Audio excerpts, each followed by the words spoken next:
మెదక్ జిల్లా టేక్మాల్ మండల కేంద్రంలో తెలంగాణ రాష్ట్ర సిద్ధాంతకర్త ప్రొఫెసర్ జయశంకర్ సార్ జయంతి వేడుకలు మండల బీఆర్ఎస్ పార్టీ అధ్యక్షులు భక్తుల వీరప్ప ఆధ్వర్యంలో ప్రభుత్వ జూనియర్ కళాశాల విద్యార్థుల సమక్షంలో ఘనంగా నిర్వహించారు. ఈ సందర్భంగా నేతలు మాట్లాడుతూ ప్రత్యేక తెలంగాణ రాష్ట్ర పోరాటంలో వారు చేసిన పోరాటాలను ఈ సందర్భంగా గుర్తు చేశారు. అదేవిధంగా నేడు ప్రజా గాయకుడు గద్దర్ గారి మొదటి వర్ధంతి సందర్భంగా ఆయనకు 2 నిమిషాల మౌనం పాటించి నివాళులర్పించారు. ఈ కార్యక్రమంలో బీఆర్ఎస్ పార్టీ నేతలు నాయకోటి భాస్కర్, మాజీ ఎంపీటీసీ సిద్దయ్య, పార్టీ ముఖ్య నేతలు తదితరులు పాల్గొన్నారు.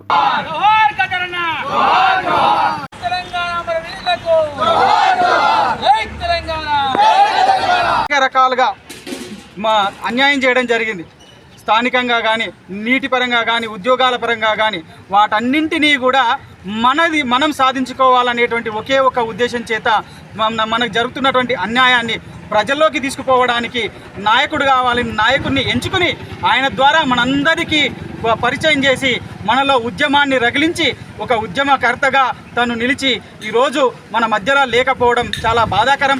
అయినప్పటికీ కూడా ఆయన యొక్క ఆశయాలను, ఆయన యొక్క ఆశలను సిద్ధితో జయశంకర్ సార్ గారు కేసీఆర్ గారిని తెలంగాణ అయితే కేసీఆర్ వల్లనే సాధ్యమవుతుందని తెలంగాణ జరుగుతున్న అన్యాయాన్ని కేసీఆర్ గారికి వివరించి నీళ్లు, నిధులు, నియామకాల్లో చాలా అన్యాయం జరుగుతుంది, మన తెలంగాణ మనం సాధించుకోవాలని సంకల్పంతో కేసీఆర్ గారిని ఎంచుకొని ఉద్యమాన్ని నడిపించి 14 సంవత్సరాలు ఉద్యమాన్ని నడిపించి తెలంగాణ రాష్ట్రాన్ని సాధించడం జరిగింది. ఆయన ఆశయ సాధన అనుగుణంగానే గత 10 సంవత్సరాలు నీళ్లు, నిధుల నియామకాలు తెలంగాణకు చెందినవి, అభివృద్ధి చెందుతుంది. ఆయన ఆశయ సాధనను ప్రస్తుత ప్రభుత్వాలు మరియు అందరూ తెలంగాణ అభివృద్ధి కోసము సహకరించాలని కోరుకుంటూ ఆయన ఆశయాలను నిజం చేయాలని అందరము టేక్మాల్ చౌరస్తా దగ్గర ప్రొఫెసర్ జయశంకర్ సారి 89వ జయంతి ఘనంగా నిర్వహించుకోవడం జరిగింది. ఆయన వరంగల్ జిల్లా ఆత్మకూరు మండలం అక్కంపేట గ్రామంలో జన్మించిన వ్యక్తి.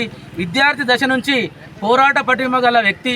ఆయన తెలంగాణకు జరుగుతున్న అన్యాయాన్ని ఎండగట్టడానికి విద్యార్థి దశలోనే తన ఉద్యమాన్ని స్టార్ట్ చేసి తెలంగాణ కోసం హార్నిశలు కృషి చేసినటువంటి వ్యక్తి ప్రొఫెసర్ జయశంకర్ సార్. ఆయనకు ఒక చేదోడు వాదోడుగా ఒకరు ఉండాలి, ఈ నాయకుని తయారు చేయాలి తెలంగాణలో అనే ఉద్దేశంతో మన మాజీ ముఖ్యమంత్రి వర్యులు కేసీఆర్ గారి నాయకత్వంలో ఆయన తెలంగాణ యాస భాష మాట్లాడగల వ్యక్తి. అన్ని సభల్లో అందరి రాజకీయ నాయకుల దగ్గరికి వెళ్ళి ఆయన మాట్లాడే పటిమ. మరిన్ని అప్డేట్స్ కోసం మా ఛానల్ని సబ్స్క్రైబ్ చేయండి.